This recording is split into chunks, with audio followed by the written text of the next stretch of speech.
In today's video, we're going to discuss Defiance funds and how to offset their decay, especially after ex-dividend dates. We're also in a weaker market period, so it begs the question, can Defiance funds work in a weaker market environment? And I think the more important theme of this video will just be how I'm getting through this market and still managing to outperform, because we earn over $100,000 per year in dividends at this channel, and my performance shows that we're up 31% for the year. 31%.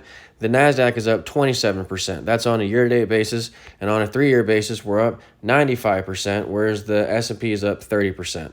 The NASDAQ's up only 22%. So we're beating all the indexes on a year-to-date basis and on a 3-year basis, proving that we got through the 2022 bear market with flying colors. People think since I'm using margin that I'm going to crash and burn in a down market. Well, we're down 10% from the highs almost, and we're still outperforming the market. And yes, we're down $8,000 today, which seems like a lot, but that's only 1.24%, which if you look at the indexes above, you'll see that we're beating the indexes once again. We're beating the NASDAQ, and we're right in line with the S&P, and the Dow has us by a hair. So as long as I'm staying in line with the indexes, using this much margin, because you guys know that I have about 200,000 in margin, that I'm fine. Okay, I'm living financially free out of my brokerage account. See, 200,000 in margin, just a fraction of what I can use. Okay, because obviously for every $1 you put in your account, you get $4 of purchasing power. Okay, here's the $4 here, the times 4 purchasing power. Okay, so I'm just using a fraction of that to get ahead and live financially free out of my brokerage account. If you're interested in doing the same, email me for my e-guides at aikentod48@gmail.com. When you buy my e-guides, you get free access to my phone number for life and my Discord chat room for life. Okay, so please keep that in mind. So how am I playing Defiance funds after the recent X date? Okay, because these dividends are 60% or so in Defiance funds. JEPI is around, we're trying to go for 30, and QQQY is trying to go for 60 ultimately. And how can these dividends get paid out without seeing so much decay in the fund that it just goes to zero? I've been getting this question a lot recently. And I'm going to have to go back to the Yield Max question that I asked the managers at Yield Max funds. I asked them how they're going to do it. If the fund goes to zero, will erode into the ground. And I figure it never would, because they could just do reverse stock splits. And sure enough, that's what they're doing. So QQQY, we have about 25,000 in each of these Defiance funds now. And yesterday, we got our dividends. See, the ex-dividend date was 10/2. So we got our ex-dividend date drop yesterday. And the dividend here is 70% right now, which is, I know, it's quite amazing. But unfortunately, our stock position dropped by that equivalent amount, as it was expected to do. All of our funds have large dividends, and so they decay by the amount of that dividend. They drop by the amount of the dividend announcement. So that's nothing new. I expected that. The question is, how do I offset that erosion? And so this is what I'm doing with Defiance funds, with JEPI and QQQY. As you can see here, 25K in JEPI, because it's more conservative, it's the S&P, and QQQY is the NASDAQ. It's higher beta, higher movement, so I have a little bit less in that. Okay, how am I offsetting that? Okay, how am I dealing with the decay? Well, first, I'm buying back, of course, the amount that I'm down in the stock for the ex-dividend date. So if I was down 1,000 in each position, which I am, as you can see now, we're down about 1,000 in each position. That's strictly from the dividends, because I was up in the position before the ex-dividend date. These funds were outperforming the down market recently, if you guys remember. So I was actually up, but now I'm down 1,000, because that's about what the dividends are, once again. So of course I bought back 1,000 and 1,000. But look, let's take a look at the S&P. Okay, I'm just going to go in through UPRO here, and you'll see that we've had a nice pullback. Now we can't look at UPRO because it's triple leverage, so it has decay. So that's a distorted chart. We have to go to the single, the S&P, SPY.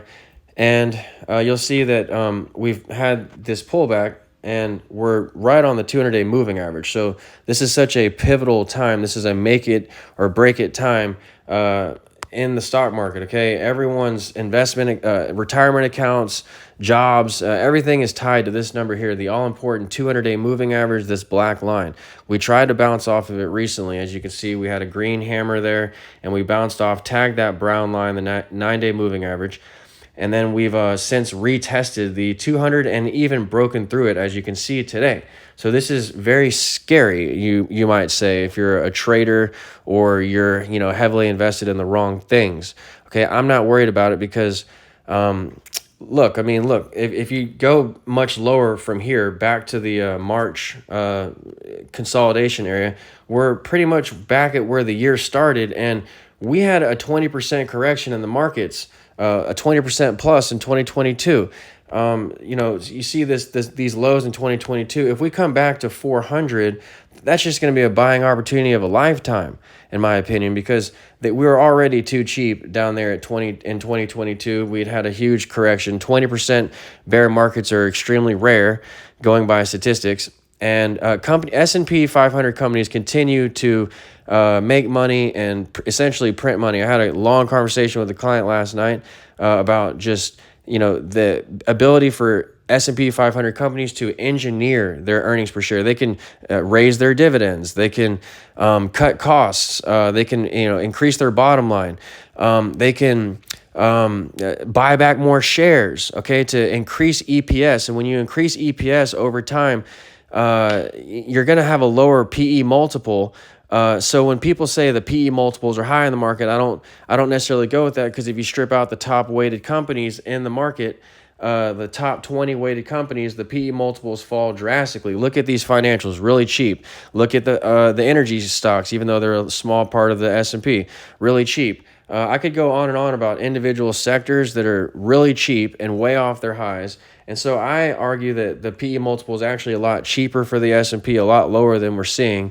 And it doesn't even matter. PE multiples, PEG rates, growth rates, it doesn't matter. You just buy the S&P because it is the government, it is the world, it is life. The S&P 500 companies are in every part of our daily life, and they have essentially, they have a very competitive advantage on those products. So there's no beating them. And the more that we shut down, after Corona, it just made S&P 500 companies stronger because they're all deemed essential. And I could go on and on about the bullishness of my opinion on the S&P. And we just know statistically you're supposed to buy all the dips. So QQQY, the way I'm offsetting that decay is I'm just simply manually dripping on my own, and also buying more around the 200-day moving average for JEPY. And for QQQY, we're in a similar position. I could show you the chart of that, but it's very similar. So that's how I'm offsetting that decay. And some people ask now, would I still own any more Cornerstone because the dividend is so large? Well, with Cornerstone, the reason why I'm still going to continue to own it is because the maintenance is 30%, whereas the Defiance funds maintenance are 50%, at least at E-Trade. And as you know, maintenance is everything when you're trying to live financially free out of your brokerage account, because you have to be able to withdraw out of your account. You can't just make money in your account if you want to live out of it. You have to obviously withdraw, okay? And if maintenance is high, then all your equity is sucked up. If you need help understanding maintenance, that's in my margin e-guide, okay? So $202,000 for withdrawal, that means that I can withstand a 20% plus correction in the market without being close to a margin call. I can still withdraw and do whatever I want with this available withdrawal number. I can travel the world, spend on cars, clothes, shoes. You can buy whatever you want with margin. It's low interest, okay? Many of my clients have negotiated their interest rates down for their margin. Mine's at around 6% because I negotiated it down, and it doesn't show up on a credit check. So you can engineer your income to banks to qualify for more income for loans. Okay, you qualify. It's like a pay stub, your dividends, versus stock trading, which doesn't give you that luxury. And you can level up your account with loans, and that's how I live financially free out of my brokerage account. And this debt does not show up to them on the credit check. So to me, it's the best way to live. My dividends of over $100,000 per year will pay this debt back in less than 2 years.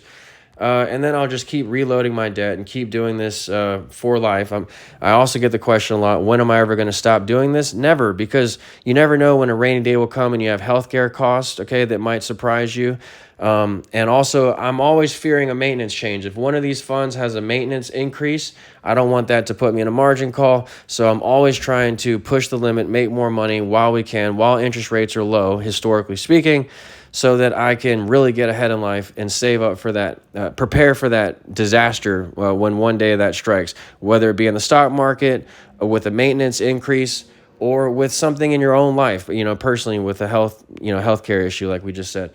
So I'm still going to own Cornerstone because Cornerstone has 30% maintenance, not 50% like the Defiance funds, and it has a special drip which offsets a lot of that decay.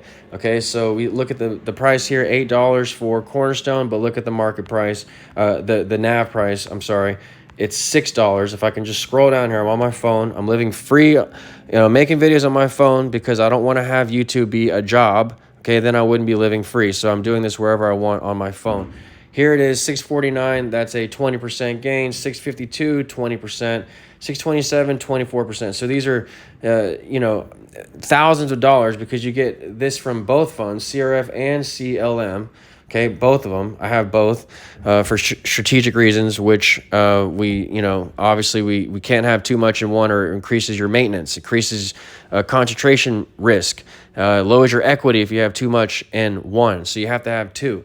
But you get the special drip for Cornerstone, and it has its rights offering every year, which helps build more value back into the NAV. So you get premiums as well with Cornerstone. You get all three. You get the dividend, the special drip, you get the premiums, which they average 30% per year in Cornerstone, and you get the rights offering, and all these build the NAV. Unlike with the Defiance funds or Yield Max funds, it's harder to build those NAVs up unless the stock price just goes higher.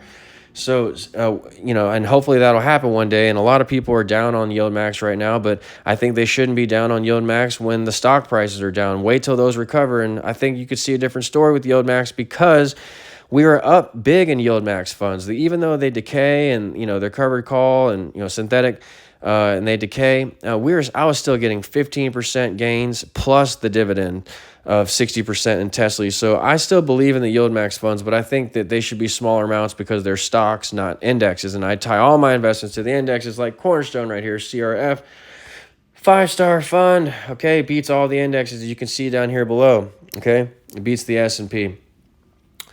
So this is how I'm getting ahead as I tie all of my margin to the indexes, not stocks. So that's how my performance is staying strong, okay?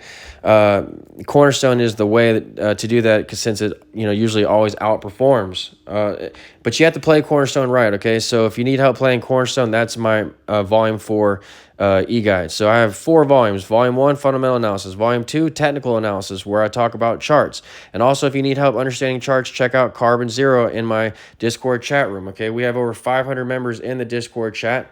All right, and they can all share their personal experiences with you daily because every brokerage account is different. Some don't do the special drips for Cornerstone.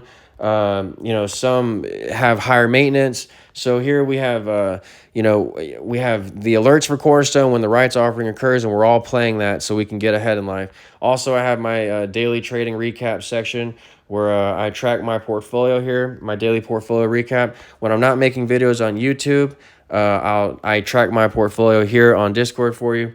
And again, Discord's free for life if you buy my e-guides. And I think that's an incredible advantage when most people charge monthly for Discord. And, you get all my e-guides. Volume 3 was Margin, How to Live Financially Free at Your Brokerage Account Using Margin. And Volume 4 is Cornerstone. So those are the 4 volumes I have.